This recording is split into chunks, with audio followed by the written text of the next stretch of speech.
আসসালামু আলাইকুম সবাইকে। কেমন আছেন সবাই? আহ গতকালকের পর আমরা আবারও চলে আসলাম। আমরা আজকে আলোচনা করব হচ্ছে 46তম বিসিএস এ যে আন্তর্জাতিক যে বিষয়গুলি থেকে যে প্রশ্নগুলি এসেছে আমরা সেগুলি আজকে সমাধান করব এবং একই সাথে শুধু সমাধান নয়, আমরা অপশনগুলো অ্যানালাইসিস করব এবং আমরা যে প্রশ্নগুলো আমরা গতকাল দেখেছি যে 46তম বিসিএস এ আন্তর্জাতিক বিষয় থেকে যেই প্রশ্নগুলো এসেছে সেই প্রশ্নগুলি রিলিভেন্ট কিছু ইনফরমেশনও জানবো।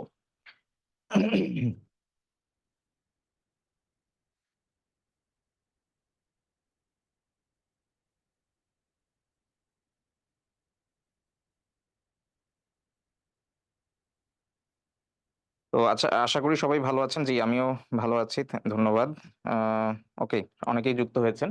তো অনেকের মনে প্রশ্ন থাকতে পারে যে আমরা আহ, সবাই বিসিএস এর যে গতকাল আমরা যে পরীক্ষা দিয়েছি সেগুলির প্রশ্নের উত্তর মোটামুটি সবাই আমরা আসলে যারা চেক করেছি বা চেক করি নাই বিভিন্ন সোর্স থেকে আসলে জেনে গিয়েছি।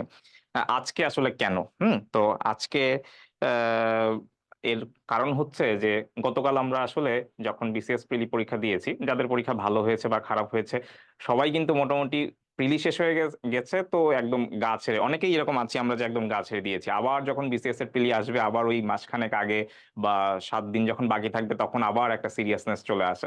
তো এই জন্যে আমরা যেটা করেছি যে আমরা আজকে আহ গতকাল যেমন আমরা হচ্ছে বাংলাদেশ বিষয়াবলী ডিটেলস আলোচনা করেছি, আজকে তারই ধারাবাহিকতায় আন্তর্জাতিক বিষয়াবলী নিয়ে এসেছি। কারণ আসলে জীবনে কিন্তু পরীক্ষা সবসময় চলতেই থাকবে। হ্যাঁ, কালকে বিসিএস চলে মানে প্রিলি শেষ হয়ে গেছে, তো সামনে অনেকেই ইনশাল্লাহ রিটেন দিবেন।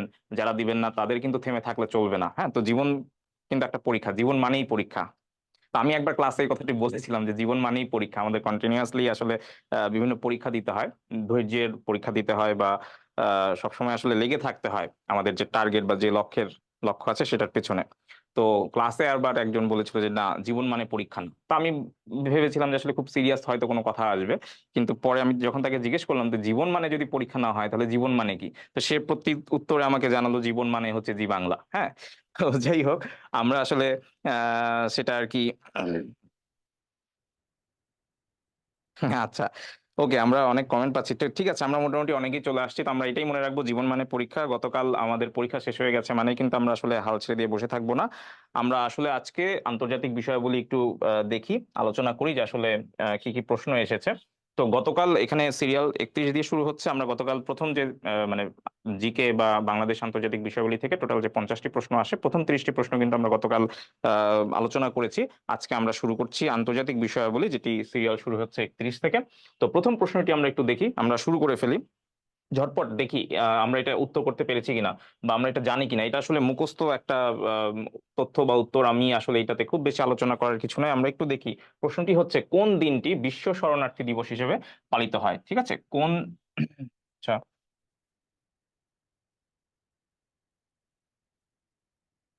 কোন দিনটি বিশ্ব শরণার্থী দিবস হিসেবে পালিত হয়? হ্যাঁ, একটু ঝটপট দেখি যে এটার আসলে অ্যান্সার আমরা কি করেছি। আমরা একটু দেখে ফেলি।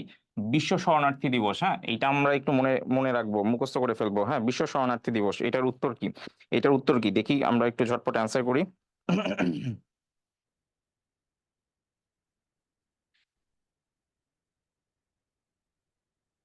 আমাদের সামনে কিন্তু আরো পরীক্ষা আছে।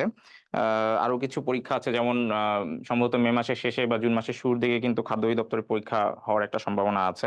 তো আমরা চেষ্টা করছি যে আসলে বিসিএস এর যে প্রশ্নগুলি এসেছে, আপনারা দেখবেন যে সমসাময়িক যে পরীক্ষাগুলো হয় সেখানে কিন্তু এই বিসিএস এর প্রশ্নের রেফারেন্সে বা ওই তথ্যের আশপাশ থেকে কিন্তু বিভিন্ন প্রশ্ন হয়। যার জন্য আসলে আমরা আজকে এই তথ্যবহুল ক্লাসটা খুবই গুরুত্বপূর্ণ। তো এটির উত্তর হচ্ছে 20 জুন। হ্যাঁ, অনেকেই সঠিক উত্তর করেছেন যে বিশ্ব শরণার্থী দিবস, এটা আমরা মনে রাখবো যে 20 জুন। ঠিক আছে, না 25 জুন বলেছেন একজন, দুঃখিত, 25 জুন না, এটার উত্তর হচ্ছে বিশ্ব শরণার্থী দিবস 20 জুন। এইটাতে আসলে কোনো দুশ্চিন্তার কিছু নাই, কোনো কনফিউশনের কিছু নাই। আমরা একদম মানে মনে রাখবো, মুখস্থ করে ফেলবো, বিশ্ব শরণার্থী দিবস মানেই কি 20 জুন। ওকে, আমরা নেক্সট প্রশ্নে চলে যাই। দেখেন, প্রতি বছরই কিন্তু জাতিসংঘের যে সংস্থাগুলি আছে সেখান থেকে কিন্তু প্রশ্ন আসে এবং আমাদের কিন্তু মোটামুটি এই সংস্থাগুলো সম্পর্কে একটা ধারণা, স্বচ্ছ ধারণা রাখতে হবে। তো এইবার যে প্রশ্নটা এসেছে, এটা আমাদের কাছে অনেকেরই আসলে নতুন লেগেছে, কারণ আমরা অনেকেই আসলে এই জিনিসগুলো একটু গুরুত্ব সহকারে দেখি না। আমরা খুব কমন যেগুলো আছে ইউনেস্কো বা ইউএনডিপি, এগুলা নিয়েই আসলে খুব ঘাটাঘাটি করি। বাট এইবার যেটা এসেছে যে ইউএনওডিসি, তো আমরা যদি ফুল ফর্ম করি, এইটার মানে হচ্ছে UN office of drugs and crime. ঠিক আছে, তো এই তথ্যগুলি কিন্তু আমাদের আসলে রিটার্নের জন্য খুবই গুরুত্বপূর্ণ। এই যে সংস্থা ইউএন যে সংস্থাগুলি আছে সেগুলির ফুল ফর্ম জানা এবং এগুলোর সম্পর্কে একটু ডিটেলস কিন্তু আমরা একটু মনে রাখবো। এখানে বাংলায় যেটি বলা আছে জাতিসংঘ মাদক ও অপরাধ সংক্রান্ত সংস্থা, তো ইংরেজিটার শর্ট ফর্ম হচ্ছে ইউএনওডিসি। আমরা যদি ফুল ফর্ম করি তাহলে UN office drugs and crime. ঠিক আছে, ওকে। তো প্রশ্নটা কি ছিল? প্রশ্নটা হচ্ছে যে এই যে ইউএনওডিসি এদের যে অফিস, এই অফিসের প্রধান কার্যালয় কোথায় অবস্থিত? প্রধান কার্যালয় কোথায় অবস্থিত? আচ্ছা, দেখি এটার উত্তর আমরা করতে পারি কিনা। প্রধান কার্যালয় কোথায় অবস্থিত? এখানে অপশনগুলো দেখেন, রোম, ভিয়েনা, জেনেভা এবং পিটসবার্গ, তাই না? তো ইউএন মানেই কি আমাদের মাথায় কি আসে? সুইজারল্যান্ড বা জেনেভা, তাই না? এটাই তো, তাহলে এই উত্তর কি জেনেভা, অর্থাৎ গ, 3 নম্বর অপশনটা। আপনার মোটামুটি দেখবো যে সংস্থার আহ অনেক সংস্থারই কিন্তু প্রধান কার্যালয় বা হেডকোয়ার্টার যেটাকে বলে, আমরা দেখি যে আসলে কোথায় হয়? জেনেভা হয়। বাট এই যে ইউএন এর যে সংস্থাটা, অর্থাৎ যেটা মাদক ও অপরাধ সংক্রান্ত সংস্থা, এইটা আমরা মনে রাখবো। এইটার যদি প্রধান কার্যালয়ের কথা বলে তাহলে প্রধান কার্যালয় হচ্ছে ভিয়েনা। তো এখন এই যে বিসিএস এ যেটা আসছে যে ভিয়েনা নিয়ে প্রশ্ন আসছে, এখন আপনার সামনে যে পরীক্ষাগুলো আছে, ধরেন শিক্ষক নিবন্ধন পরীক্ষা আছে, প্রাইমারি বা খাদ্য অধিদপ্তরের পরীক্ষায় কিন্তু রেলিভেন্ট একটা প্রশ্ন চলে আসতে পারে যে এই যে সংস্থাটার কথা বলা আছে, এই সংস্থার লিয়াজি অফিস কয়টা, বা লিয়াজি অফিস কোথায় আছে, এই প্রশ্ন আসতে পারে। অথবা এমন প্রশ্নও আসতে পারে যে এই যে ভিয়েনার কথা যে আপনি জানলেন, ভিয়েনা আসলে কোন দেশের রাজধানী, হ্যাঁ, বা কোন দেশের একটা শহর ভিয়েনা। তো আমরা যদি একটু ভিয়েনার কথা বলি, আমরা জানি যে ভিয়েনা আসলে কোন দেশের সাথে সংশ্লিষ্ট, অর্থাৎ ভিয়েনা হচ্ছে অস্ট্রিয়া কান্ট্রির একটা সিটি। তো ভিয়েনা এটা হচ্ছে অস্ট্রিয়াতে অবস্থিত। আচ্ছা, ওকে। আর আমি যে বললাম যে ইউএনওডিসি এদের যে লিয়াজু অফিস আছে, তো এই সেই লিয়াজু অফিসটা আমরা চাইলে একটু মনে রাখতে পারি। ভিয়েনা বা অস্ট্রিয়া, এইটাতে কে আছে? এটাতে হচ্ছে আমাদের প্রধান কার্যালয় বা হেডকোয়ার্টার অবস্থিত। আহ হ্যাঁ, অস্ট্রিয়া, ভেরি গুড। অনেকেই উত্তর করছেন অস্ট্রিয়া, খুবই ভালো। আচ্ছা, হ্যাঁ। তো জাস্ট আমরা একটা রেলিভেন্ট একটা তথ্য নিয়ে নেই, সেইটা হচ্ছে যদি আমাকে বলে যে লিয়াজি অফিস কোথায়, তাহলে আমরা জাস্ট এখানে একটু নোট রাখতেছি। এই যে তথ্যগুলো আছে, আপনি যখন রিটেনে অ্যাপিয়ার করবেন তখন এই তথ্যগুলো, হ্যাঁ, এই তথ্যবহুল যে ক্লাস আজকে আমরা করব, এই তথ্যগুলো কিন্তু আপনার আসলে খুবই কাজে দিবে। যদি আপনাকে লিয়াজি অফিসের কথা বলে, আপনি মনে রাখবেন 2টা সিটিতে এই অফিসের লিয়াজি অফিস আছে। একটা হচ্ছে ব্রাসেলসে,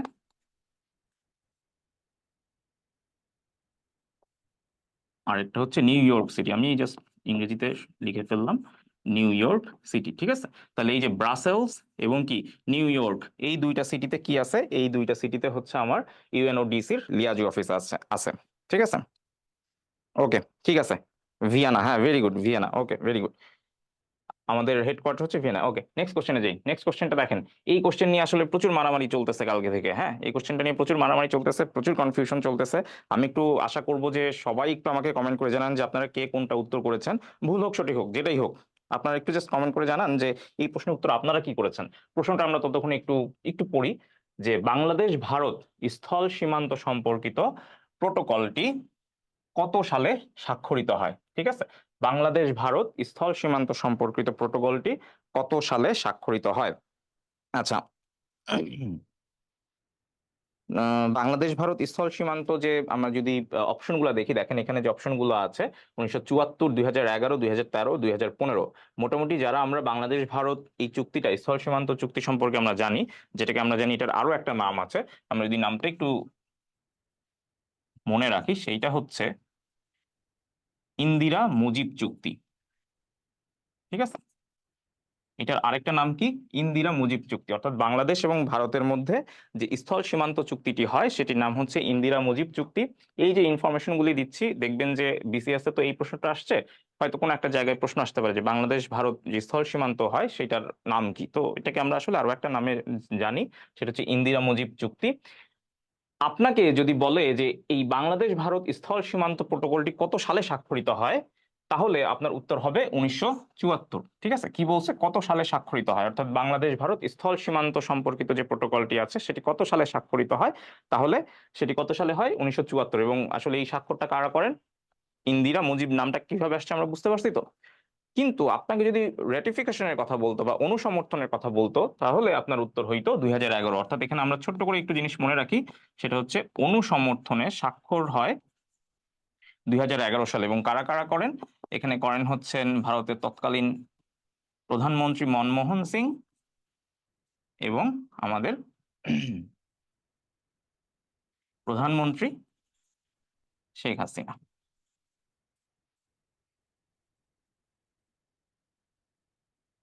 ঠিক আছে।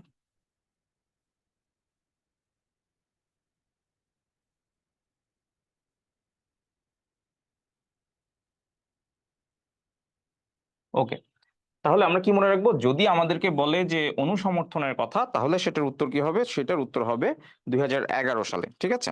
হ্যাঁ, ভেরি গুড। মাইনুল ইসলাম উত্তর করেছেন, সুরভি আক্তার উত্তর উত্তর করেছেন, তারা সঠিক উত্তর করেছেন 1974। খুবই ভালো। তো তাহলে এই যে অপশনগুলো যে আছে, অপশনগুলো তো আসলে এমনি এমনি দেয় না, অপশনগুলো আমরা একটু জেনে রাখি। যদি 2011, এইটা নিয়ে আমরা আসলে অনেকেই কনফিউশনে ছিলাম যে 1974 বা 2011। তো 2011 মেইন ব্যাপারটা হচ্ছে, যদি অনুসমর্থনে স্বাক্ষরের কথা বলতো তাহলে সেটা হতো 2011। এবং কারা কারা স্বাক্ষর করেন? তৎকালীন ভারতের প্রধানমন্ত্রী মনমোহন সিং এবং প্রধানমন্ত্রী শেখ হাসিনা। এবং এখানে আরো একটা বিষয় আছে, 2015, এই সালটাও আমাদের জন্য খুবই গুরুত্বপূর্ণ। এই যে বাংলাদেশ ভারত যে স্থল সীমান্ত চুক্তিটা হয়, এটার মাধ্যমেই কিন্তু আসলে ছিটমহলের বিনিময় হয়, বা ছিটমহল বিনিময় শুরু হয় কত কত সালে? 2015 সালে। ওকে। সো এই তথ্যগুলো কিন্তু আমাদেরকে একটু জানতে হবে। ছিটমহল বিনিময় শুরু হয় কত সালে?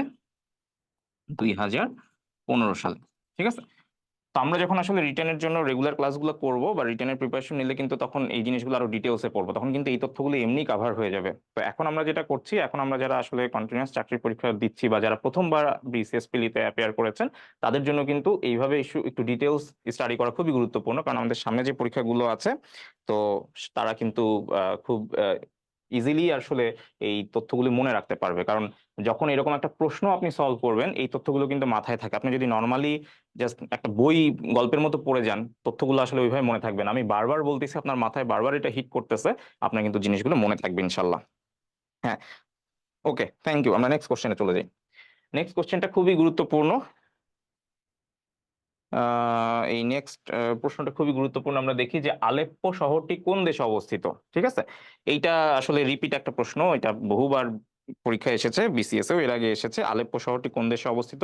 সঙ্গত কারণেই খুবই গুরুত্বপূর্ণ একটি প্রশ্ন। এবং আলেপ্পো শহরটি হচ্ছে সিরিয়া এই দেশে অবস্থিত। আমরা এটা নিয়ে আর আসলে খুব বেশি কথা বলবো না।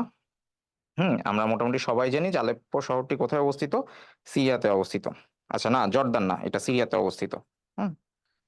ওকে। হ্যাঁ, আদাব। ওকে। হ্যাঁ হ্যাঁ, Syria. Very good, very good.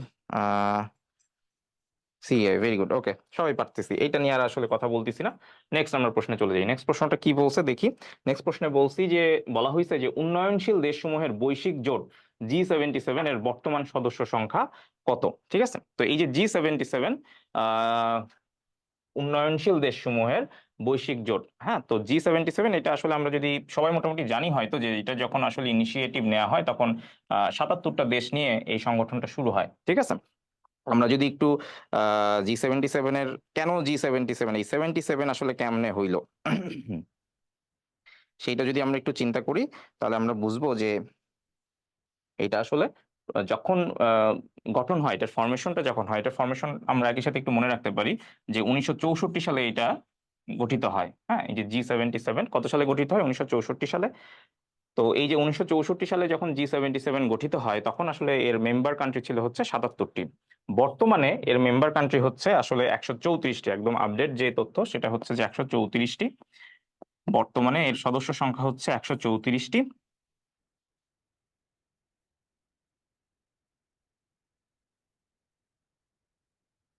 ঠিক আছে।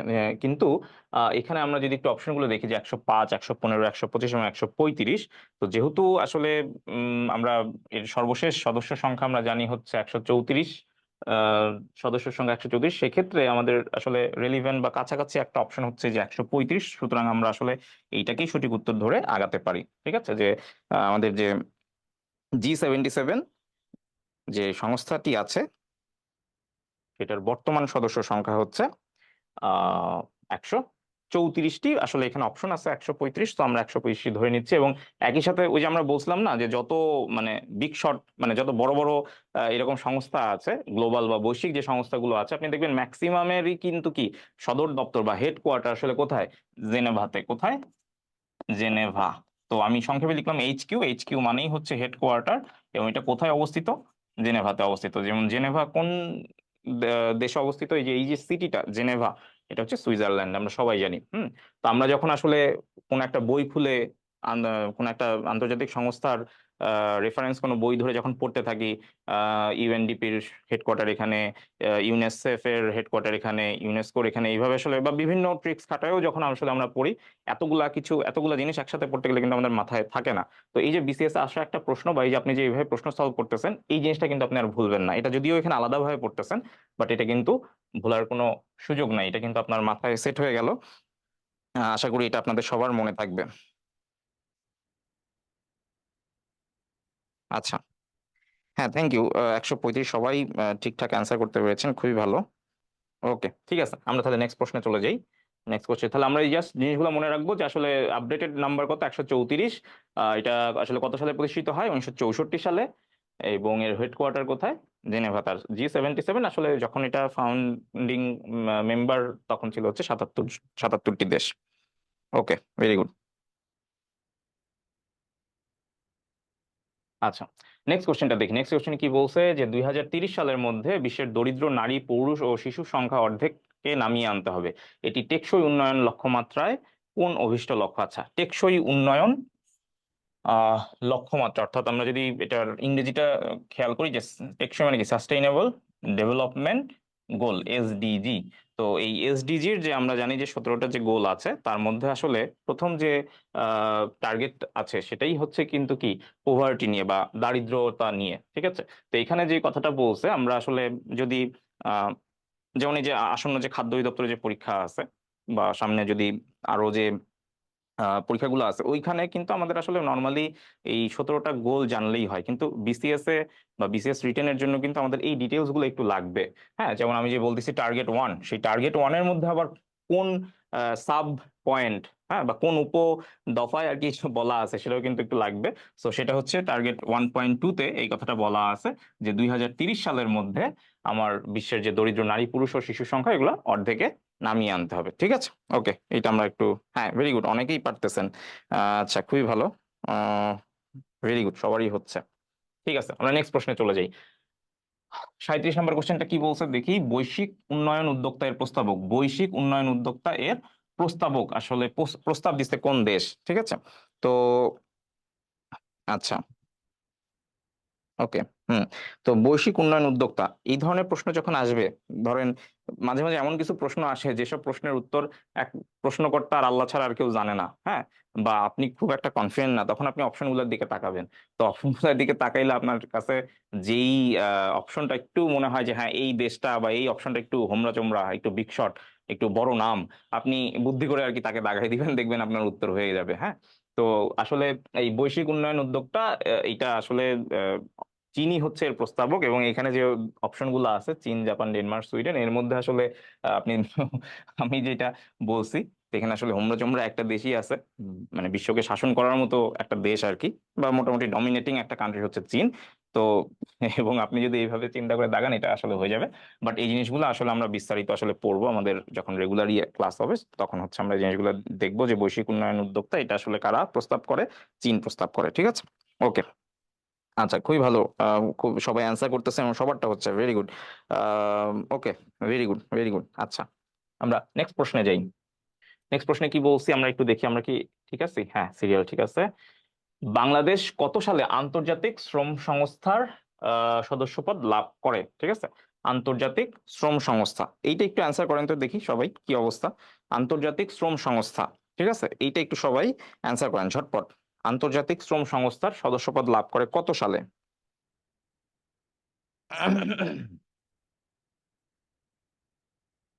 আচ্ছা,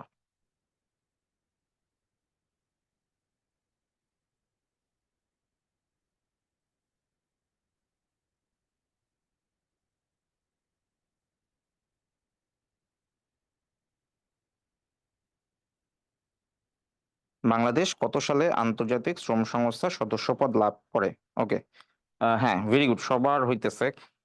বাহ! জোস! আপনারা সবাই পারতেছেন। আ এখন পর্যন্ত একটাও ভুল উত্তর পাই নাই। আমরা সবাই এটা দাগাইছি অপশন ক ১৯৭২। ঠিক আছে? তো আসলে আন্তর্জাতিক শ্রম সংস্থার সদস্যপদ বাংলাদেশ লাভ করে ১৯৭২ সালে। তারিখটা চাইলে মনে রাখতে পারেন, না মনে রাখলেও আপনার কোনো আসলে দোষ নাই। হ্যাঁ? তো এত ডিটেইলস আসলে এখন যেহেতু আমরা ভেঙে, ভেঙে পড়তেছি, জাস্ট তারিখটা আমার জানা ছিল বলে দিছি। আন্তর্জাতিক শ্রম সংস্থা, এটা যদি আপনি এটাকে ইংরেজি করেন তাহলে আপনি পাবেন হচ্ছে আ ইন্টারন্যাশনাল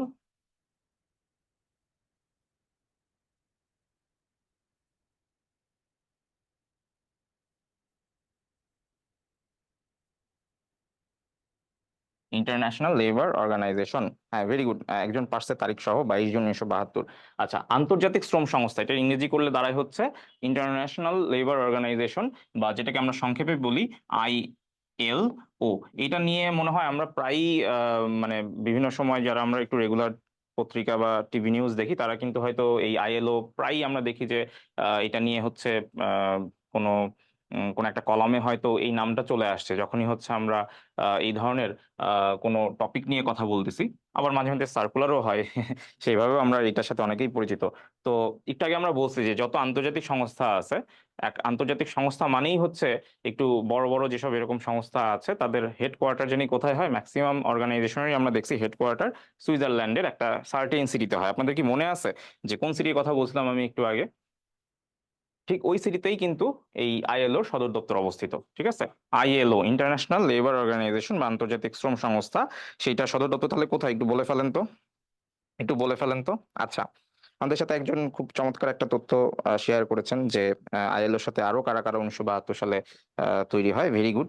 খুবই ভালো লাগলো এটা জেনে। আচ্ছা, আচ্ছা, হাসিব বলেছে জেনেভা। Very good. আমরা যদি আইএলও এটার হেডকোয়ার্টার জানতে চাই, এটার হেডকোয়ার্টার হচ্ছে কোথায়? জেনেভাতে। ঠিক আছে? কোথায়? জেনেভাতে। এবং এটা কত সালে প্রতিষ্ঠিত হয়? একই সাথে একটু মনে রাখেন ১৯১৯ সালে। জাস্ট এগুলা যখন অনেকগুলা সংস্থা একসাথে পড়বেন তখন কিন্তু আসলে জিনিসগুলো মাথায় ঢুকতে যাবে না। এখন এই যে একটা প্রশ্ন সলভ করতেছি, জাস্ট একটু ডিটেইলস বলে রাখতেছি যে আন্তর্জাতিক শ্রম সংস্থা যেটাকে আমরা বলি ইন্টারন্যাশনাল লেবার অর্গানাইজেশন, আইএলও, এটা সদর দপ্তর ওই যে অ্যাজ ইউজুয়াল যেটা বলছি যে জেনেভাতে, এবং এটা কত সালে প্রতিষ্ঠিত হয়? ১৯১৯ সালে। ঠিক আছে? হ্যাঁ, ভেরি গুড, জেনেভা অনেকেই বলতেছে। আম হ্যাঁ, হাসিব, স্বর্ণা, রওশন, আলম, আফরিন অনেকেই বলতেছেন যে ভেরি গুড, আমরা এটা সবাই জেনে গেছি। আর বাংলাদেশ কত সালে সদস্যপদ লাভ করে? ১৯৭২। তারিখটা আসলে মনে রাখার দরকার নাই, রাখতে পারলে ভালো। রিটেন এগুলা কাজে দিবে। ওকে, নেক্সট প্রশ্নে চলে যাই। নারী শ্রমিকদের সর্বাধিক গন্তব্যস্থল। এটা আমার মনে হয় যে আমরা আসলে কমন সেন্স দিয়ে অ্যান্সার করে ফেলতে পারছি, তাই না? কমন সেন্স দিয়ে মনে হয় এটা আমরা অ্যান্সার করে ফেলতে পারছি যে বাংলাদেশের অভিবাসী নারী শ্রমিকদের সর্বাধিক গন্তব্যস্থল। বাংলাদেশের অভিবাসী নারী শ্রমিকদের সর্বাধিক গন্তব্যস্থল। এটা আমরা কিভাবে কমন সেন্স দিয়ে আনসার করব? বিগত সময়ে আসলে বেশ কিছু ইনসিডেন্ট আমাদের চোখের সামনে আসছিল যে উম বাংলাদেশের অভিবাসী নারী শ্রমিকরা একটু সমস্যার আ মুখোমুখি হচ্ছেন। কিছু আ আ নিউসেন্স এর তারা জর্জরিত হচ্ছেন। এরকম কিছু জিনিস আমরা আসলে আমাদের কানে আসছিল। তো এরকম কিছু ব্যাপার ছিল, তাই না? হ্যাঁ, ভেরি গুড। আপনারা অলরেডি আমার হিন্টস এটা ধরতে পারছেন।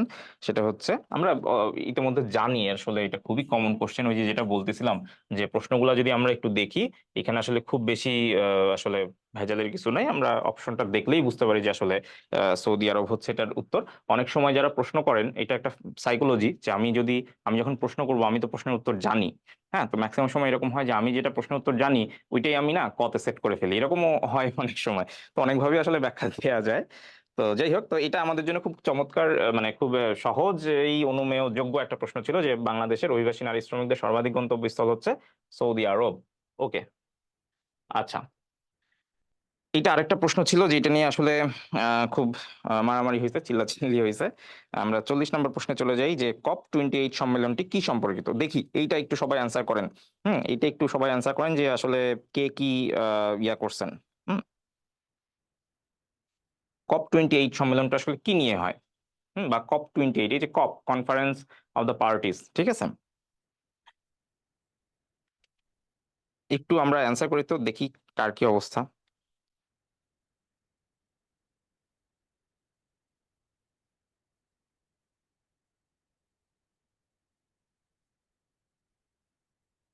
যে COP28 সম্মেলনটি কি সম্পর্কিত? আচ্ছা, উত্তর অলরেডি আমরা পাওয়া শুরু করেছি। Very good. আচ্ছা, সবাই একই উত্তর দিচ্ছে। হ্যাঁ হ্যাঁ, খুবই ভালো, খুবই ভালো, সবাই একই উত্তর দিচ্ছে। এইটাতে আমাদের কালকে যেটা ঝামেলা হয়েছে সেটা হচ্ছে যে, এবং আমি দেখলাম যে অনেক 28 সম্মেলনটি কি সম্পর্কিত। জাস্ট নর্মালি আমি বলি, আপনি যদি এটা নিয়ে একটু পড়াশোনা করেন, আপনি দেখবেন অনেক জায়গায় এটা বলা আছে যে জলবায়ু সম্মেলন। হ্যাঁ, একদম ডিরেক্ট এটাই বলা আছে যে জলবায়ু সম্মেলন COP28 বা COP27 এরকম বলা আছে বাংলাতেই। আপনি যদি একটু কোনো বই টই ঘাটাঘাটি করেন, বা আপনি যদি একটু নিউজ পোর্টাল গুলো দেখেন, ওখানে সরাসরি বলা আছে যে জলবায়ু সম্মেলন COP28 এই দেশে হইছে বা এরকম কিছু। তো ব্যাপারটা হইতেছে এখানে আসলে ঝামেলা হয়েছে দুইটা ইস্যুতে। একটা হচ্ছে এখানে একটা অপশন আছে জ্বালানি নিরাপত্তা, আর একটা হচ্ছে জলবায়ু পরিবর্তন। এই দুইটা ইস্যুতে ঝামেলা যেটা হয়েছে সেটা হচ্ছে যে COP28 যে সম্মেলনটা হয় সেটার প্রতিপাদ্য ছিল হচ্ছে যে এই যে জীবাশ্ম জ্বালানি যেটা আছে সেই জীবাশ্ম জ্বালানির কে আমরা আসলে সেভ করে যেন রিনিউয়েবল এনার্জির দিকে ছিল। ঠিক আছে, তো আমাকে যদি বলতো যে COP28 যে সম্মেলন আছে এই সম্মেলনের থিম কি ছিল, হ্যাঁ, তো প্রত্যেকটা মিটিং এরই তো আসলে কি থাকে, একটা থিম থাকে। তো এই যে COP28 এটাকে যদি আমরা এইভাবে বলি যে কপ মানে কি COP, এটা হচ্ছে 28তম সম্মেলন ছিল যার জন্য 28 আসছে। আর এই যে সিওপি মানে কি, সিওপি মানে হচ্ছে conference of parties, conference of parties. আচ্ছা, হ্যাঁ, ভেরি গুড, সবারই সঠিক উত্তর হয়েছে। তো সঠিক উত্তর হচ্ছে জলবায়ু পরিবর্তন। তো ওই যে আমি যেটা বলতেছিলাম যে COP28 বা এই যে কপ, কনফারেন্স অফ দ্য পার্টিস, এটাকে আসলে আমরা বলি হচ্ছে জলবায়ু সম্মেলন।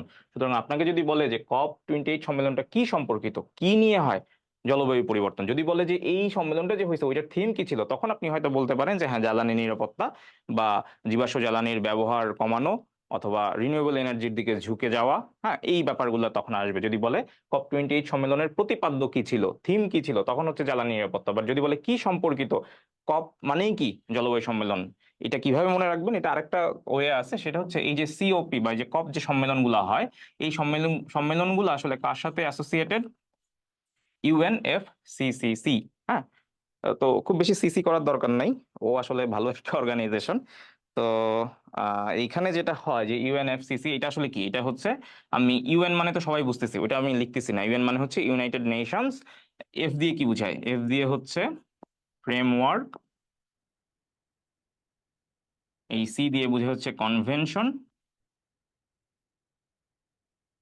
তো এখানে সংক্ষেপে লিখলাম যে United Nations framework convention on climate change.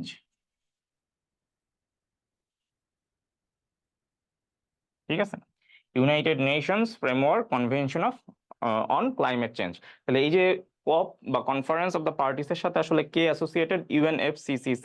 আর এখানে দেখেন বলাই আছে ক্লাইমেট চেঞ্জ, অর্থাৎ জলবায়ু নিয়েই কিন্তু কাজটা করে। ঠিক আছে, তাহলে COP28 সম্মেলন আসলে কি সম্পর্কিত, অবশ্যই অ্যান্সার কি হবে, জলবায়ু পরিবর্তন। এবং এই সম্মেলনটা কোথায় অনুষ্ঠিত হয়, এই সম্মেলনটা অনুষ্ঠিত হয় হচ্ছে ইউনাইটেড UAE বা ইউনাইটেড আরব এমিরেটস, অর্থাৎ দুবাইতে। ঠিক আছে, ওকে, আমরা নেক্সট প্রশ্নে চলে যাই। ওকে, নেক্সট প্রশ্ন কি বলছে দেখি। বৈশ্বিক সন্ত্রাসবাদ সূচক 2023 অনুযায়ী কোন দেশটি সবচেয়ে বেশি সন্ত্রাসবাদের ঝুঁকির মধ্যে? ঠিক আছে, বৈশ্বিক সন্ত্রাসবাদ সূচক, বৈশ্বিক সন্ত্রাস, গ্লোবাল, একটু অ্যান্সারটা করে ফেলেন আপনারা এর মধ্যে, আমি এটার ফুল ফর্মটা একটু লিখি, গ্লোবাল টেরোরিজম ইন্ডেক্স। সংক্ষেপে কি বলে, সংক্ষেপে বলে হচ্ছে GTI। ঠিক আছে, গ্লোবাল টেরোরিজম ইন্ডেক্স GTI 2023 অনুযায়ী কোন দেশটি সবচেয়ে বেশি সন্ত্রাসবাদের ঝুঁকির মধ্যে রয়েছে? তো এখানে আসলে অপশনগুলো যদি দেখি, এখানে আসলে আমরা বুঝতে পারতেছি যে 2023-এর কথা যদিও বলছে, তো গত 2023 সহ তার আগের 2-3 বছর ধরে টানা আসলে টপ র্যাঙ্ক করে হচ্ছে আফগানিস্তান। হুম, তো এই যে গ্লোবাল টেরোরিজম ইন্ডেক্স বা GTI, এরা হচ্ছে প্রতি বছরই হচ্ছে এই বৈশ্বিক সন্ত্রাসবাদ সূচক, অর্থাৎ GTI, এরা হচ্ছে প্রতি বছরই এই আহ, কি কি ধরনের টেরোরিজম অ্যাক্ট হচ্ছে একটা দেশে, এবং সেখানে ইনজুরি কেমন হচ্ছে, সেখানে কি পরিমাণ মানুষ মারা যাচ্ছে বা ডেথ টোল কেমন, এই ফ্যাক্টরগুলোর উপর ডিপেন্ড করে তারা হচ্ছে একটা র্যাঙ্কিং করে। এবং সেই র্যাঙ্কিং এ 2023 সালে সবচেয়ে মানে মোস্ট ভালনারেবল কান্ট্রি ছিল হচ্ছে আফগানিস্তান। এবং এটা তারা র্যাঙ্ক করে হচ্ছে 0 থেকে 10 এর মধ্যে একটা র্যাঙ্কিং করে। আফগানিস্তানের মার্ক ছিল মনে হয় 8 পয়েন্ট, 8, ঠিক আছে। এই জিনিসগুলো আসলে আমাদের রিটেনের জন্য গুরুত্বপূর্ণ, আমরা তখন এই তথ্যগুলো আসলে ব্যবহার করতে পারি। তো এখন এই তথ্যগুলো কেন বলতেছি, এত ডিটেলস কেন বলতেছি, এত গল্প কেন বলতেছি, এই গল্পের থ্রুতে কিন্তু আপনার জিনিসগুলো মনে থাকবে, ঠিক আছে। এই গল্পের থ্রুতে আপনার জিনিসগুলো কিন্তু মনে থাকবে। ওকে, হ্যাঁ আমরা এটার অ্যান্সারও মোটামুটি সবাই পারছি, খুবই ভালো, খুবই ভালো, যে আফগানিস্তান। আচ্ছা, তো তাহলে যেটা বলতেছিলাম, এবং একটা জিনিস আমরা মনে রাখবো, যদি জিটিআই এর কথা বলে, 2023 সালে এরা যখন র্যাঙ্কিংটা প্রকাশ করে, তখন এরা টোটাল 163টা দেশের উপরে এই র্যাঙ্কিং প্রকাশ করে, ঠিক আছে। 163টি দেশের উপরে তারা এই র্যাঙ্কিং প্রকাশ করে, এবং সেইখানে বাংলাদেশের অবস্থান ছিল 43তম, ঠিক আছে। বাংলাদেশের অবস্থান কততম ছিল? 43তম, ঠিক আছে। হ্যাঁ, তো জিটিআই বা গ্লোবাল টেরোরিজম ইন্ডেক্স 2023 মোতাবেক বাংলাদেশের অবস্থান ছিল 43তম, এবং বাংলাদেশের স্কোর ছিল খুব সম্ভবত 3.2 সামথিং, ঠিক আছে, এরকম। ওকে, ঠিক আছে, যাই হোক, আমরা অনেক তথ্য এখানে জানলাম, এই জিনিসগুলো আমরা জাস্ট একটু মাথায় রাখবো। আমরা নেক্সট কোশ্চেনে চলে যাই। আমরা জাস্ট ইন কেস যে আমরা এই জিনিসগুলো একটু হালকা পাতলা ডানে বামে যদি ইনফরমেশন গুলো জানি, পরবর্তীতে এগুলো কিন্তু আমাদের বিভিন্ন পরীক্ষায় যখন প্রশ্ন আসবে, হুবহু এই প্রশ্ন না আসলেও এর আশপাশ দিয়ে কোনো প্রশ্ন আসলে যেন আমরা রিচ করতে পারি। ওকে, ঠিক আছে, নেক্সট প্রশ্নে যাই। আচ্ছা, এর আগেরটা যেমন প্রশ্ন কি ছিল, যে সন্ত্রাসবাদ, হ্যাঁ এটা ঠিক তার উল্টা। এটা হচ্ছে কি, যে বৈশ্বিক শান্তি সূচক, এটাকে আমরা বলি হচ্ছে গ্লোবাল, আচ্ছা এটাকে আমরা বলি হচ্ছে জিপিআই, হ্যাঁ সংক্ষেপে বললাম, এটার ফুল ফর্ম লিখলাম না। গ্লোবাল পিসফুল ইন্ডেক্স, বৈশ্বিক শান্তি সূচক 2023 অনুযায়ী সবচেয়ে শান্তিপূর্ণ দেশ কোনটি? এটা একটু অ্যান্সার করিতে দেখি, এটাও আমাদের জন্য খুবই মানে অপশনগুলো দেখলেই আসলে অ্যান্সার করা যায়, হ্যাঁ অপশনগুলো দেখলে অ্যান্সার করা যায়। আমরা একটু দেখি যে আসলে কোনটা সঠিক উত্তর এখানে। হ্যাঁ, কোনটা সঠিক উত্তর?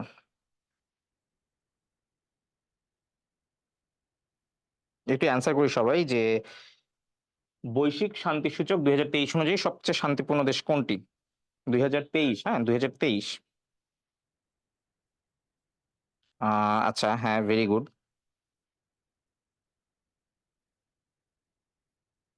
আচ্ছা, ওকে, হ্যাঁ এটার উত্তর হচ্ছে আইসল্যান্ড, সবাই পারছেন, খুব ভালো। বৈশ্বিক শান্তি সূচক 2023 অনুযায়ী সবচেয়ে শান্তিপূর্ণ দেশ হচ্ছে না না, সুইজারল্যান্ড না, হ্যাঁ একজন উত্তর করেছেন সুইজারল্যান্ড, সুইজারল্যান্ড না, এটার উত্তর হচ্ছে আইসল্যান্ড। বৈশ্বিক শান্তি সূচক 2023 অনুযায়ী সবচেয়ে শান্তিপূর্ণ দেশ হচ্ছে আইসল্যান্ড, ঠিক আছে। তো আরো কিছু কান্ট্রি ছিল, দেখি আমি মনে রাখছি কিনা, একটু টেস্ট হয়ে যাক। আইসল্যান্ড, আরো আছে হচ্ছে, আরো একটা ল্যান্ড আছে আয়ারল্যান্ড, এরপরে আছে সুইজারল্যান্ড, অস্ট্রিয়া, কোন একটা কান্ট্রি আমি একটু ভুলে গেছি নামটা। 5টা ছিল মনে হয়, টপ 5টা আমার একটু মনে ছিল। ওকে, ও না, ভুলি নেই, ডেনমার্ক, ঠিক আছে। টপ 5-এ হচ্ছে এরা আছে, তো সবচেয়ে শান্তিপূর্ণ দেশ হচ্ছে আইসল্যান্ড, ঠিক আছে।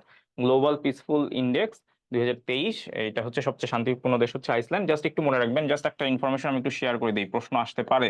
গ্লোবাল টেরোরিজম ইন্ডেক্স অথবা এই যে গ্লোবাল পিসফুল ইন্ডেক্স, অর্থাৎ বৈশ্বিক সন্ত্রাসবাদ সূচক অথবা বৈশ্বিক শান্তি সূচক, হ্যাঁ এই যে দুইটা ইন্ডেক্স আছে, যে জিটিআই অথবা জিপিআই, এই যে দুইটা ইন্ডেক্স আছে, এই দুইটা ইন্ডেক্স আসলে কারা প্রকাশ করে? হ্যাঁ, এই দুইটা ইন্ডেক্সই কিন্তু আসলে প্রকাশ করে, আমি জাস্ট এখানে লিখে দিচ্ছি, আই ই পি, ঠিক আছে। এটার ফুল ফর্ম যদি আমি একটু বলতে চাই, তাহলে ইনস্টিটিউট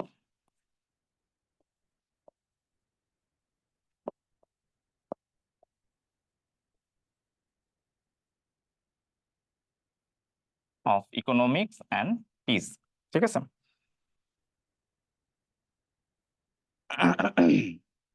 আচ্ছা, এখানে একটা এখানে অফ হবে না, এখানে আসলে ফর হবে, হ্যাঁ। Institute for economics and piece, সংক্ষেপে কি বলতেছি, সংক্ষেপে বলতেছি হচ্ছে আইইপি। জাস্ট এই ইনফরমেশনটা একটু মনে রাখেন, কারণ বিসিএস এই প্রশ্ন আসছে, দেখা যাচ্ছে অন্য একটা পরীক্ষায় এই প্রশ্ন আসতে পারে, যে বৈশ্বিক সন্ত্রাসবাদ সূচক, এই যে সূচকটা কারা এটা নির্ধারণ করে বা কারা এটা প্রকাশ করে, অ্যান্সার কি হবে? Institute for economics and peace. Okay, এই তথ্যটা একটু আমরা জাস্ট শেয়ার করে রাখলাম, আশা করি এটা সবার কাজে লাগবে। আমরা নেক্সট প্রশ্নে চলে যাই।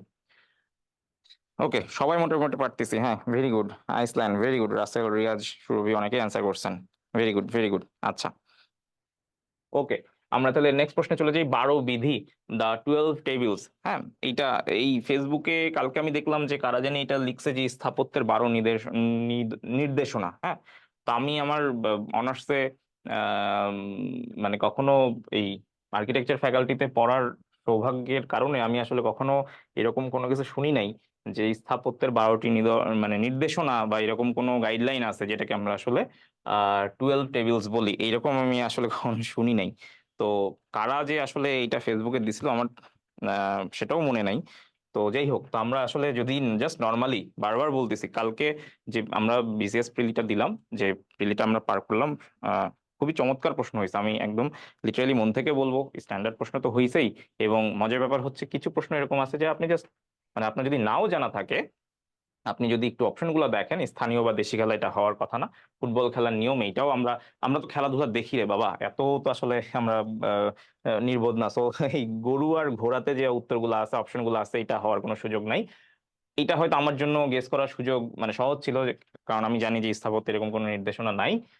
বাট স্টিল মানে আমাদের জন্য ওই যে মোস্ট সুইটেবল অ্যান্সার লাগতেছে, যেটা দেখে লাগে, ওই যে আমরা অনেকে ইংরেজি এইভাবে অ্যান্সার করি যে পড়ে শুনে যেটা শ্রুতিমধুর লাগে ওইটাই সঠিক উত্তর, অনেক সময় এভাবে মিলেও যায়। তো এইখানেও আসলে ব্যাপারটা অনেকটা ওইরকম। বাট এগুলো আমরা আসলে ডিটেলস পড়াশোনা করব যখন আমরা হচ্ছে রেগুলার ইয়াতে যাব আর কি, তখন এগুলো রেগুলার ক্লাসগুলোতে এগুলো ডিটেলস আলোচনা করবো ইনশাল্লাহ। ঠিক আছে, হ্যাঁ, ভেরি গুড। অ্যান্সার চলে আসছে অনেকে, ওয়াও, জোস জোস। রোমান আইনের ভিত্তি, হ্যাঁ, 12 বিধি বা দা 12 টেবিলস, রোমান আইনের ভিত্তি। এটা 12টা আহ, আহ, ইয়াতে স্ট্রাকচারে খোদাই করা ছিল আইনগুলা, অনেকটা সংবিধানের মতো বলতে পারেন আর কি। হ্যাঁ, ওকে, ঠিক আছে, আমরা তাহলে নেক্সট প্রশ্নে চলে যাই। নেক্সট প্রশ্নটা খুবই সুন্দর একটা প্রশ্ন। নেক্সট প্রশ্নটা খুবই সুন্দর একটা প্রশ্ন, এটা আমরা, আচ্ছা, এখানে কিছু জিনিস রয়ে গেছে, এগুলো আমরা আসলে একটু দরকার নাই দেখার।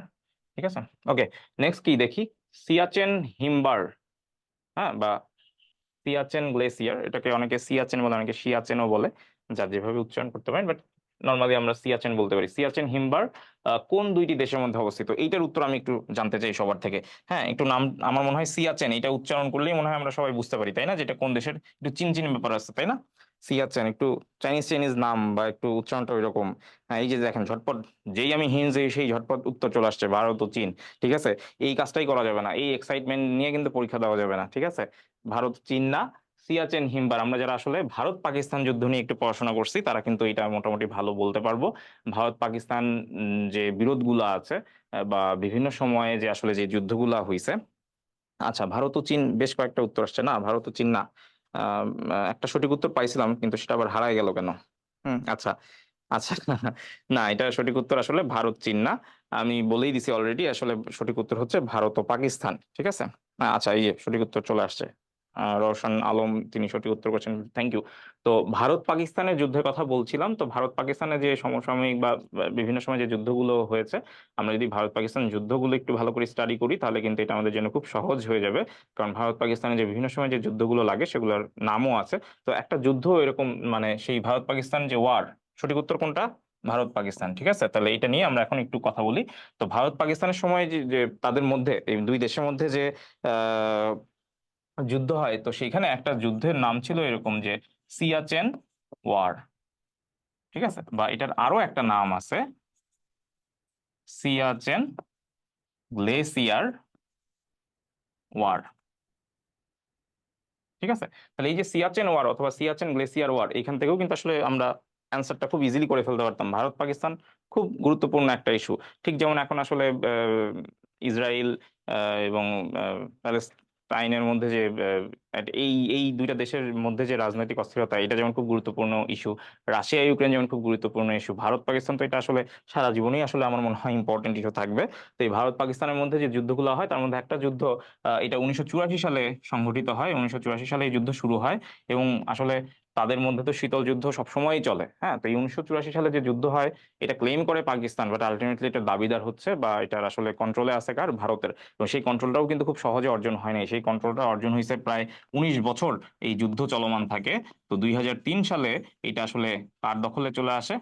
ইন্ডিয়ার দখলে চলে আসে। ঠিক আছে, সংক্ষেপে লিখলাম যে ইন্ডিয়ার দখলে আসে কবে? 2003 সালে, ঠিক আছে। তো যুদ্ধ শুরু হয় হচ্ছে 1984 সালে এবং এটা দখলে আসে কবে, 2003 সালে। প্রায় 19 বছরের যুদ্ধ। তো এটাকে আমরা বলতেছি হচ্ছে সিয়াচেন গ্লেসিয়ার ওয়ার বা সিয়াচেন ওয়ার, ঠিক আছে। এবং এই যে গ্লেসিয়ার বা এই যে সিয়াচেন যে হিমবার, এটা আসলে কোথায়? এটা হচ্ছে ওই লাইন অফ কন্ট্রোলের একদম ধার ঘেঁষে। এবং লাইন অফ কন্ট্রোল, এই লাইন অফ কন্ট্রোলের সাথে আবার কাদের সম্পর্ক আছে? ভারত এবং পাকিস্তান, ঠিক আছে। ভারত ও পাকিস্তানের যে সীমান্তবর্তী রেখা, সেটা আসলে নাম কি? লাইন অফ কন্ট্রোল, ঠিক আছে। সো এই যে ভারত পাকিস্তানের ইস্যুটা যদি আমাদের জানা থাকে, তাহলে কিন্তু এই অ্যান্সারটা তারাই আমরা খুব সহজে অ্যান্সার করতে পারছি। লাইন অফ কন্ট্রোল এর ধারে ঘেঁষে কে আছে? এই সিয়াচেন হিমবার। সেখানেও একটা যুদ্ধ লাগছে 1984 সালে। তাহলে এই যে লাইন অফ কন্ট্রোল এর ধার ঘেঁষে যে আমাদের আসলে এই যে হিমবারটা আছে, এখান থেকেও আমরা আসলে বুঝতেই পারতাম লাইন অফ কন্ট্রোল মানেই কি, কাদের, কোন দুইটা দেশের মধ্যে সীমান্ত রেখা, মানে ভারত আর পাকিস্তানের মধ্যে। সুতরাং এই জিনিসগুলো জানলে, এই যে রেলিভেন্ট ইনফরমেশন গুলো জানলে, অপশন দেখলে কিন্তু আপনার অ্যান্সার মানে এমনি আপনি করতে পারবেন। আমার একদম এক্সাক্ট এই টপিকটাই পড়তে হবে, এই প্রশ্নটাই বিসিএস প্রিলির আগে সলভ করে যেতে হবে, ব্যাপারটা কিন্তু সেরকম না। সুতরাং আশেপাশে রেলিভেন্ট ইনফরমেশন গুলো কিন্তু খুবই ইম্পর্টেন্ট। আমাদের সামনে যে পরীক্ষাগুলো আছে, আপনি দেখবেন এই অনেক সময় বিসিএস এর প্রশ্নগুলো হুবহু তুলে দেয়, এখান থেকে পিক করে অথবা তার আশেপাশের ইনফরমেশন গুলো দিয়ে দেয়। সুতরাং আমরা ওইভাবে একটু প্রিপারেশন নেওয়ার চেষ্টা করবো। ওকে, আমরা নেক্সট প্রশ্নে চলে যাই।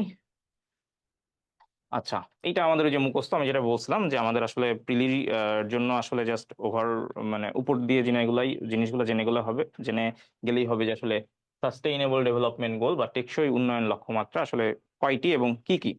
আর তাদের যে সাব পয়েন্ট গুলো আছে, মানে একের ভিতরে যে একের এক, একের দুই, একের তিন আছে, এগুলো রিটেনের জন্য পড়লে হবে। তো এখানে আমরা দেখতে পাচ্ছি কোন লক্ষ্যমাত্রার কথা বলছে? চতুর্থ লক্ষ্যমাত্রা। তো চতুর্থ লক্ষ্যমাত্রা ছিল হচ্ছে মানসম্মত শিক্ষা, যেটাকে আসলে ওই বলা আছে কোয়ালিটি এডুকেশন, ঠিক আছে। এটা মনে হয় আমরা মোটামুটি সবাই পারছি। কারণ কিছু জিনিস আসলে খুব কমন, বা কিছু জিনিস আমরা কেউ কখনো ছেড়ে আসি না, পড়ে যাই। সেটা হচ্ছে তার মধ্যে একটা হচ্ছে যে এসডিজি, এটা নিয়ে তো আসলে খুব কথা হচ্ছে। তো এসডিজির যে 17টা গোল আছে, অবশ্যই 17টা গোল আমরা মনে রাখবো। তার মধ্যে চতুর্থ লক্ষ্য কোনটা বা চতুর্থ গোল কোনটা? সেটা হচ্ছে মানসম্মত শিক্ষা বা কোয়ালিটি এডুকেশন, ঠিক আছে। এটা নিয়ে আর কথা বাড়াচ্ছি না, নেক্সট প্রশ্নে চলে যাই। আচ্ছা, নেক্সট প্রশ্নে কি বলছে দেখেন, এটা খুবই গুরুত্বপূর্ণ একটা প্রশ্ন, বোথ প্রিলি এবং রিটেনের জন্য। এইটা আমরা একটু অ্যান্সার করে ফেলি, দেখি তো। এটা একটু অ্যান্সার করে ফেলি তো। জৈব নিরাপত্তা বিষয়ক, ঠিক আছে, অর্থাৎ biosafety to the convention on biological diversity, এটা আসলে কোন প্রোটোকলের আওতায় ছিল? এই যে আমরা যে থিমটা এখানে বলছি, এই যে আমার যে motto, biosafety to the convention on biological diversity, অর্থাৎ বায়োলজিক্যাল ডাইভার্সিটি মানে কি? জীব বৈচিত্র্য। তো এই জীব বৈচিত্র্যের সংরক্ষণ বা জীব বৈচিত্র্যের যে বা জৈব নিরাপত্তা বিষয়ক কথা কোন চুক্তি বলে, কোন প্রোটোকল বলে?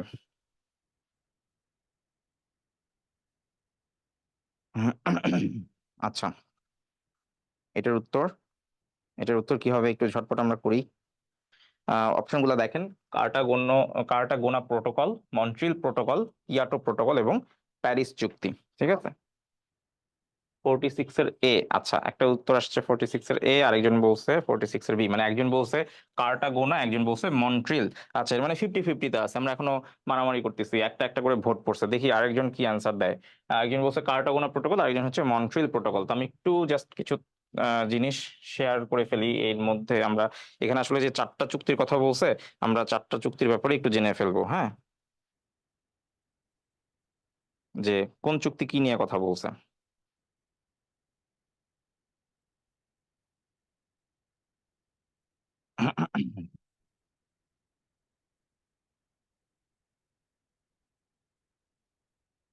আচ্ছা, ভেরি গুড, অ্যান্সার আসতেছে। আচ্ছা, ওকে, ঠিক আছে, আমরা অ্যান্সার নিশ্চয়ই পেয়ে গেছি আর কি, হ্যাঁ। আচ্ছা, আরেকজন আর মানে উনি আরেকটু রসিক, সে কিয়োটা, এইটা মানে কিয়োটো প্রোটোকল এটাও বলে ফেলছে আর কি। মানে তিনটাই অ্যান্সার করছে এরকম আছে, শুধু প্যারিসটা, ও প্যারিসটা বাকি ছিল, এটাও একজন অ্যান্সার করে ফেলছে, very good. Okay, thank you. এটাই আমি চাচ্ছিলাম যে সবাই সবগুলো অ্যান্সার করেন, তাহলে আমরা সবগুলো নিয়ে একটু কথা বলতে পারবো। আচ্ছা, শুরুতে আমরা বলি প্যারিস চুক্তি, এটা নিয়ে আসলে, এটা কি নিয়ে কথা বলে? এটা নিয়ে কথা, এটা হচ্ছে ক্লাইমেট চেঞ্জ নিয়ে কথা বলে। কি নিয়ে কথা বলে? ক্লাইমেট চেঞ্জ বা জলবায়ু পরিবর্তন নিয়ে কথা বলে, ঠিক আছে। প্যারিস চুক্তি আমরা আসলে ডিটেলস এখন যাওয়ার দরকার নাই, এগুলো পরে আমরা দেখবো কবে হইছে না হইছে, কোথায় হইছে, এগুলো আমরা আস্তে আস্তে করে ডিটেলসে যাব রেগুলার ক্লাসে। প্যারিস চুক্তি, ক্লাইমেট চেঞ্জ, হ্যাঁ, প্যারিস চুক্তিতে আসলে কি বলছে? ক্লাইমেট চেঞ্জ নিয়ে কথা বলছে, ওকে। কিয়োটো প্রোটোকল, আচ্ছা, কিয়োটো প্রোটোকলের ব্যাপারে দেখি জয় জয়কার। এই পর্যন্ত 3টা ভোট পড়ছে কিয়োটো প্রোটোকলের ব্যাপারে। তো আচ্ছা, তো কিয়োটো প্রোটোকল এইটা আসলে ছিল হচ্ছে জিএইচজি। এটার মানে কি? এটার মানে হচ্ছে গ্রিন হাউস গ্যাস। তো এই গ্রিন হাউস গ্যাস নির্গমন কমানো, হ্যাঁ, এইটার যে নির্গমন হ্রাস করা, যত গ্রিন হাউস গ্যাস আছে সেই গ্রিন হাউস, একটা প্রশ্ন কিন্তু গতকালকেই আসছে যে নিচের কোনটি গ্রিন হাউস গ্যাস নয়।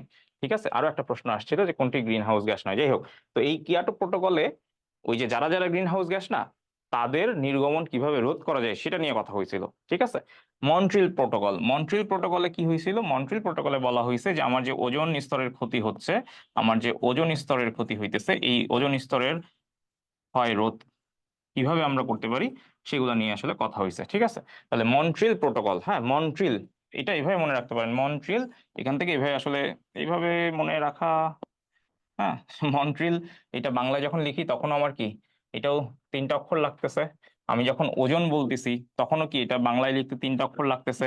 আবার ওজনের সংকেত হচ্ছে O3, মানে তিনটা অক্সিজেনের পরমাণু। এইভাবে আপনি মনে রাখতে পারেন, বিভিন্নভাবে মনে রাখতে পারেন। মনে রাখতে চাইলে আসলে আমার মনে হয় নিজে নিজে একটা শর্টকাট বানানো সবচেয়ে ভালো, তাহলে ওটা বেশি মনে থাকে। ঠিক আছে, ওকে। তাহলে আমরা মনে হয় এতক্ষণে বুঝে গেছি, রাইট? আমরা মনে হয় এতক্ষণে বুঝে গেছি যে আমাদের সঠিক উত্তর কোনটা। ইয়েস, আমাদের সঠিক উত্তর হচ্ছে কার্টাগোনা প্রোটোকল। এই কার্টাগোনা প্রোটোকলই হচ্ছে আমার আসলে কি নিয়ে কথা বলে, জৈব নিরাপত্তা বিষয় নিয়ে কথা বলে। ঠিক আছে, হ্যাঁ হ্যাঁ, ভেরি গুড, হ্যাঁ 46A কনফার্ম। হ্যাঁ, আরেকজন বলছে কার্টাগোনা, ভেরি গুড। এখন অ্যান্সার আসতেছে, খুবই ভালো। সালাম অ্যান্সার করছে, ভেরি গুড। আচ্ছা, ঠিক আছে, তাহলে আমরা এই জিনিসগুলো মনে রাখবো। মন্ট্রিল, হ্যাঁ তিনটা শব্দ, ওজন তিনটা শব্দ, অথবা ওজন মানে কি, অক্সিজেনের তিনটা পরমাণু নিয়ে একটা ওজন অণু গঠিত হয়। অক্সিজেনের তিনটা পরমাণু নিয়ে একটা ওজন অণু গঠিত হয়। তাহলে ওই যে O3, এই O3টা আসলে ওজনকে আমরা এইভাবে কেমিক্যালি বা রাসায়নিক সিম্বল বলে, রাসায়নিক ভাবে আমরা এইভাবে প্রকাশ করি। তো এই তিন, আর এই যে মন্ট্রিল, এটা লিখতেও লাগে তিনটা অক্ষর, এইভাবে চাইলে মনে রাখতে পারেন।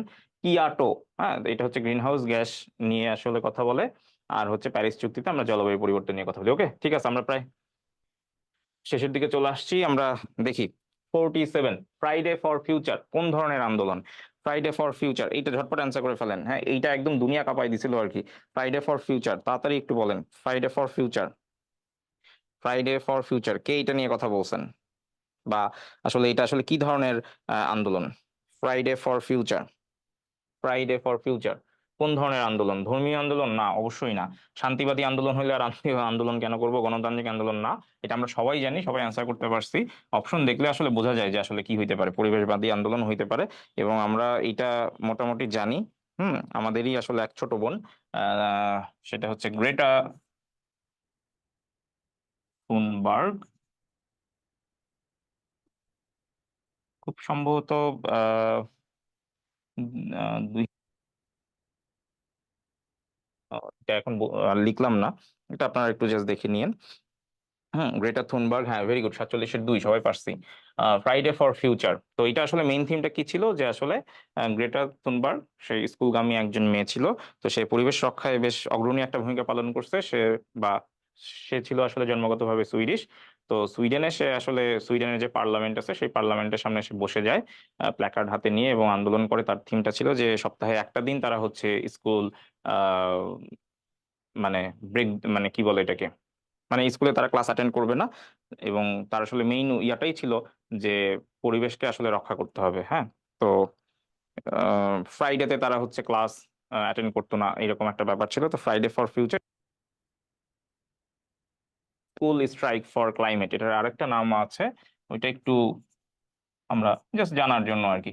স্কুল স্ট্রাইক ফর ক্লাইমেট, সপ্তাহে একটা দিন তারা হচ্ছে, কি বললাম, যে স্কুল স্ট্রাইক ফর ক্লাইমেট, সপ্তাহে একটা দিন তারা হচ্ছে স্কুলে কোনো প্রকার ক্লাস অ্যাটেন্ড করতো না। এবং তাদের মেইন আসলে টার্গেটটা কি ছিল, মেইন উদ্দেশ্য কি ছিল, যে জলবায়ু আসলে নিয়ে যে তাদের কনসার্নটা ছিল। ঠিক আছে, ওকে, ঠিক আছে। গ্রেটা থুনবার্গ আমরা যদি একটু জাস্ট গুগল করি, তাহলে বাবুটার ছবি আসবে, আমরা কিন্তু তখনই মনে পড়ে যাবে যে আসলে কোন ঘটনাটা আমরা বলতেছি। এটা আমরা সবাই মোটামুটি জানি। ঠিক আছে, ওকে। এরপর দেখি 48 নম্বর প্রশ্ন। আচ্ছা, এটা একটু আনকমন। সচরাচর আমরা দেখি যে আন্তর্জাতিক আদালতের কথা যদি বলে, ইন্টারন্যাশনাল কোর্ট অফ জাস্টিস, এটা আমরা জানি। এটার হেডকোয়ার্টার কই বলেন তো? এটা একটু বলেন তো আমাকে, আন্তর্জাতিক আদালত এইটার হেডকোয়ার্টার কই ঝটপট? আন্তর্জাতিক আদালত, ইন্টারন্যাশনাল কোর্ট অফ জাস্টিস, এটার হেডকোয়ার্টার কই? সবাই আমাকে বলেন হেডকোয়ার্টার কই, হেডকোয়ার্টার কই, কোন দেশে? কোন দেশে হেডকোয়ার্টার? আচ্ছা, তো নর্মালি আন্তর্জাতিক আদালতের যে প্রশ্নটা বিগত বছরগুলোতে আমরা দেখে আসছি যে বিচারপতিদের আসলে মেয়াদ কতদিন। হ্যাঁ, তো বিচারপতিদের মেয়াদ যদি বলতো তখন অ্যান্সার হয়তো 9 বছর। ঠিক আছে, যদি আমাদের বিচারপতির কথা বলতো যে বিচারপতি, তাহলে তাদের মেয়াদ হইতো 9 বছর। কিন্তু এখানে কি বলছে, সভাপতি, যদি সভাপতি হয় তাহলে মেয়াদ হবে কতদিন? সভাপতি হইলে মেয়াদ হবে 3 বছর। ঠিক আছে, এটা আমার মনে হয় অনেকে একটু ভুল করে ফেলছি। অনেকে ভুল করে ফেলছি এইভাবে যে আসলে অনেকে ভুল করে ফেলছি এইভাবে যে আমরা ওই যে সবসময় যেটা পড়ে আসছি যে আন্তর্জাতিক আদালত বা ইন্টারন্যাশনাল কোর্ট অফ জাস্টিস মানেই হচ্ছে যে 15 বছর, তাই না? তো এটা আসলে 9 বছর হবে না, এটার অ্যান্সার হবে 3 বছর। এবং যদি ইন্টারন্যাশনাল কোর্ট অফ জাস্টিস এটার কথা যদি বলে যে সভাপতির মেয়াদ কত বছর, তাহলে অ্যান্সার হবে 3 বছর। এবং এটার একটা প্রশ্ন করেছিলাম আমি যে হেডকোয়ার্টার কোথায় international court of justice? ICJ short form কি? আইসিজে শর্ট ফর্ম হচ্ছে ICJ। এটার হেডকোয়ার্টার হচ্ছে হেগ সিটিতে, যেটা কোথায় অবস্থিত? নেদারল্যান্ডসে। ঠিক আছে, আমি আর ফুল ফর্ম লিখলাম না। কোথায় অবস্থিত? নেদারল্যান্ডসে। ঠিক আছে, নেদারল্যান্ড, হ্যাঁ এই যে পারছে, ভেরি গুড। এই তো আমরা পারতেছি। ঠিক আছে, তো এই যে আশপাশে যে তথ্যগুলো আছে এগুলো কিন্তু আমাদের লাগবে। আচ্ছা, খুবই ভালো, ওকে। ঠিক আছে, আমরা নেক্সট প্রশ্নে চলে যাই। আচ্ছা, উত্তর আটলান্টিক চুক্তির কত নম্বর ধারায় যৌথ নিরাপত্তা? হ্যাঁ, উত্তর আটলান্টিক যে চুক্তি, ঠিক আছে, তো এইটা আমরা যদি একটু ইংরেজি করি তাহলে উত্তর, না উত্তর মানে কি? North Atlantic.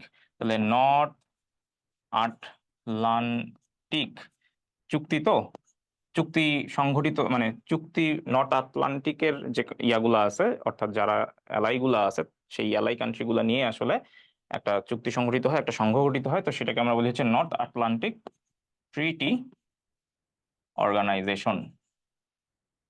অর্গানাইজেশন, তাহলে একটু দেখেন তো যে এই যে চারটা শব্দ, তাদের প্রত্যেকের প্রথম অক্ষর নিলে কি দাঁড়ায়? NATO। ওয়াও, তাহলে কি হইলো? ন্যাটো। হ্যাঁ, কি হইলো? ন্যাটো।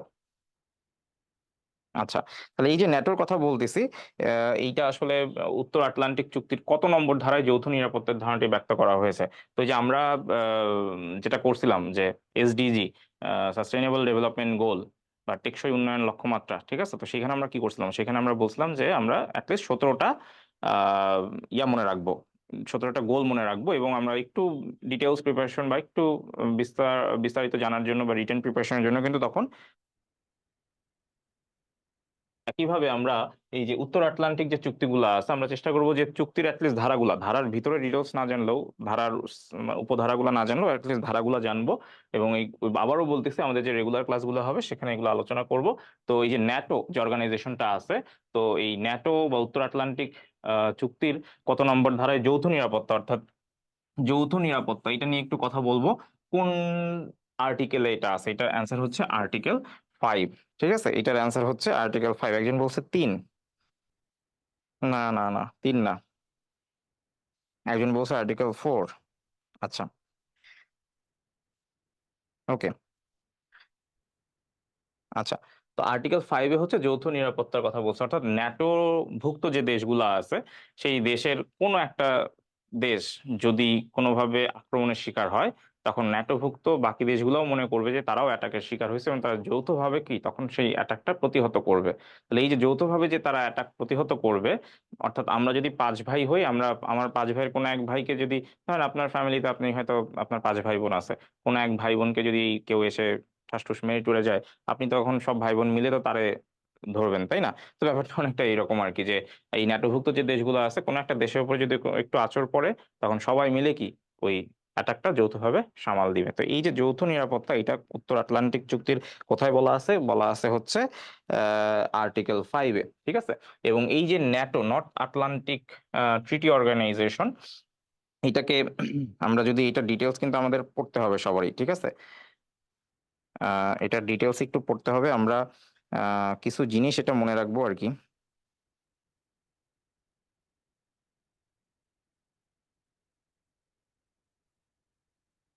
আচ্ছা, আর্টিকেল 3, আর্টিকেল 3 নিয়ে একজন বলছে। আচ্ছা, আর্টিকেল আমরা মোটামুটি ওই যে যেটা বলছিলাম SDG নিয়ে আমরা ডিটেলস আলোচনা করব, উত্তর আটলান্টিক চুক্তি নিয়েও এগুলো চুক্তি যে ধারাগুলো আছে সেগুলো আমরা মানে ওই যে বললাম না, আমি যে কথা বলতেছি গল্প করতেছি, এইটা একটু শুনলে, ধৈর্য নিয়ে শুনলে আপনার মাথায় ঢুকে যাবে। তো এগুলো আমরা আসলে বিস্তারিত যখন আমরা ক্লাসগুলো করব, রেগুলার ক্লাসগুলো যখন নিব, তখন আসলে আমরা ওই প্রত্যেকটা ধারা কিন্তু এভাবে ধরে ধরে বলতে পারবো। ওকে, এখন আসলে আমরা ওই ডিটেলসে যাচ্ছি না, ঠিক আছে? ওকে, এখানে একটা প্রশ্ন আসতে পারে যে ন্যাটোভুক্ত সর্বশেষ দেশ কোনটা, এটা নিয়েও কিন্তু বেশ মানে আমরা আন্তর্জাতিকে যখন ক্লাসগুলো করব তখন এগুলো নিয়ে আলাপ আলোচনা করব যে ন্যাটোভুক্ত সর্বশেষ দেশ কোনটা, এবং যে এই দেশটা এখানে সর্বশেষ যুক্ত হয়েছে তার জন্য আশেপাশে কারা আসলে একটু নাখোশ হয়েছে। তো আমরা একটু মনে রাখতে পারি যে ন্যাটোর সর্বশেষ যে সদস্য যুক্ত হয়েছে সেটা হচ্ছে সুইডেন। হ্যাঁ, এই কিছুদিন আগে, প্রায় মাসখানেক আগে আর কি, সুইডেন যুক্ত হয় ন্যাটোভুক্ত দেশগুলোতে, ঠিক আছে? তো আর্টিকেল 5-এ এই যৌথ নিরাপত্তার কথা বলা হয়েছে, অনেকবার এটা বললাম, আশা করি আমাদের মাথায় ঢুকে গেছে।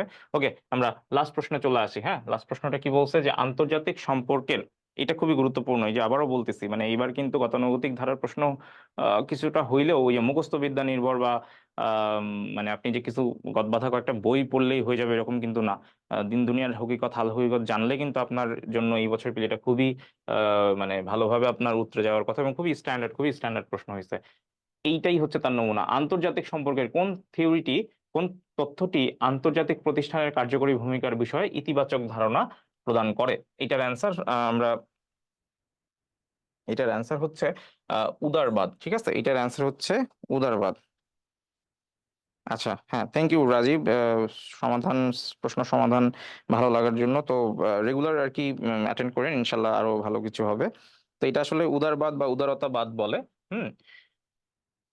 তো আন্তর্জাতিক সম্পর্ক এর কোন তথ্যটি আন্তর্জাতিক প্রতিষ্ঠানের কার্যকরী ভূমিকার বিষয়ে ইতিবাচক ধারণা করে? এইটা আসলে আহ সম্ভবত এই যে থিওরিটা, এইটা 1990 সালে, হ্যাঁ 1990 সালে, সম্ভবত না, 1990 সালেরই থিওরি।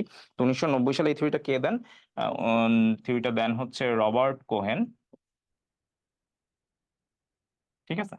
তো 1990 সালে রবার্ট কোহেন এই উদারতাবাদ বা উদারবাদ যেটাই বলি, এই থিওরিটা দেন, যেখানে আসলে বলা হয়েছে যে এই আন্তর্জাতিক সম্পর্কের যেই মানে আন্তর্জাতিক সম্পর্কটা আসলে আহ, মানে ইন্ডিভিজুয়াল কোনো কিছু না, মানে এখানে একই সাথে কম্বাইন্ড একটা ফোর্স লাগে, কার, বিভিন্ন আন্তর্জাতিক সংস্থার বা আমার যে লোকাল যে এনজিও গুলা আছে, এই ধরনের অর্গানাইজেশনের কিন্তু পার্টিসিপেশন খুবই জরুরি। তো সেইটাই হচ্ছে এই রবার্ট কোহেন তার থিওরিতে, উদারতাবাদের এই থিওরিতে সেই কথাটাই বলছে যে আন্তর্জাতিক সম্পর্কের এই যে একটা থিওরি আছে যে উদারতাবাদ, সেটা হচ্ছে আন্তর্জাতিক প্রতিষ্ঠানের কার্যকরী ভূমিকার বিষয়ে ইতিবাচক ধারণা রাখে। অর্থাৎ দুইটা দেশের মধ্যে বা বিভিন্ন দেশের মধ্যে যে আমার যে ইন্টারন্যাশনাল যে রিলেশনটা মেনটেন হবে, সেটার জন্য কিন্তু বিভিন্ন আইএনজিও গুলা বা রেলিভেন্ট যে দাতব্য যে সংস্থা আছে বা প্রতিষ্ঠানগুলো আছে, তাদের ভূমিকাটা কিন্তু খুবই গুরুত্বপূর্ণ। ঠিক আছে। তো এই জিনিসগুলা নিয়ে কিন্তু আমাদের এই উদারতাবাদ থিওরিতেই বলা হয়েছে, যেটা 1990 সালে রবার্ট কোহেন দেন। তো এগুলা নিয়ে আমরা হচ্ছে আন্তর্জাতিক যে ক্লাসগুলো হবে সেখানে আমরা ধরে ধরে একটু ডিটেলস আলোচনা করার চেষ্টা করছি। হ্যাঁ, থ্যাংক ইউ। থ্যাংক ইউ যারা আর কি যুক্ত ছিলেন। আমাদের আন্তর্জাতিকের ক্লাস আর কি এখানে আমাদের আমরা শুরু করেছিলাম 31 নম্বর প্রশ্ন থেকে। আমরা জানি যে আন্তর্জাতিকে 20টা প্রশ্ন আসে, তো সেই 20টা প্রশ্ন আমরা মোটামুটি সলভ করে ফেললাম। তো যারা যারা যুক্ত ছিলেন সবাইকে ধন্যবাদ। হ্যাঁ, অনেকে আমাকে ধন্যবাদ দিচ্ছেন, হ্যাঁ, আপনাদেরকেও ধন্যবাদ যে আসলে ধৈর্য ধরে ক্লাসটি করার জন্য। তো আমরা চেষ্টা করব আসলে, আমি আবারও বলছি, আমাদের সামনে বেশ কিছু পরীক্ষা আছে। কালকেও যেমন আমাদের শ্রদ্ধেয় পাহলভী ভাই যেটা বলছিলেন যে প্রিলি হয়ে গেছে মানে কিন্তু এই প্রিলি কিন্তু শেষ না। এই পরীক্ষাই কিন্তু শেষ না, সামনে আরো পরীক্ষা আছে, আশেপাশে যত পরীক্ষা আছে। এবং আমরা যারা নতুন প্রিলি পরীক্ষার্থী বা যারা হয়তো এখনো পর্যন্ত আসলে সফলতার মুখ দেখতে পাইনি, ইনশাল্লাহ সামনে কিন্তু আমাদের সুযোগ আছে। সুতরাং যারাই হচ্ছে আমরা গতকাল প্রিলি দিয়েছি, আমরা কিন্তু ওই গা ছাড়া ভাবটা যেন আবার চলে না আসে, অলসতা যেন না চলে আসে। এটা একটা প্রসেস, এটা একটা কন্টিনিউয়াস প্রসেস, এটা একটা সাধনা। তো আমরা চেষ্টা করবো সেই ধরে রাখার। ঠিক আছে। ওকে। তো যারা যারা মিস করেছেন, অনেকে বলছেন যে দেরিতে আসছেন বা শেষে জয়েন করেছেন, তারপর ক্লাস ভালো লাগছে, ও আচ্ছা। ঠিক আছে। তো আমাদের তো এটা, আমাদের পেজে কিন্তু এই রেকর্ডটা থাকবে, সো আপনি পরবর্তীতে এটা দেখে নিতে পারবেন। ইউটিউবেও ক্লাসগুলো আপলোড হবে, সুতরাং আপনি আপনার প্রয়োজন মতো ক্লাসগুলো একটু করে নেবেন। তো আশা করি আমরা আবার নেক্সট ক্লাসে দেখা হবে ইনশাল্লাহ আপনাদের সাথে। তো আমি আপনাদের সাথে আজকে পুরোটা সময় জুড়েছিলাম আব্দুল্লাহ আল ফাতিন। আশা করি আপনাদের সাথে আবার দেখা হবে। আহ ঠিক আছে। Thank you. সালামু আলাইকুম।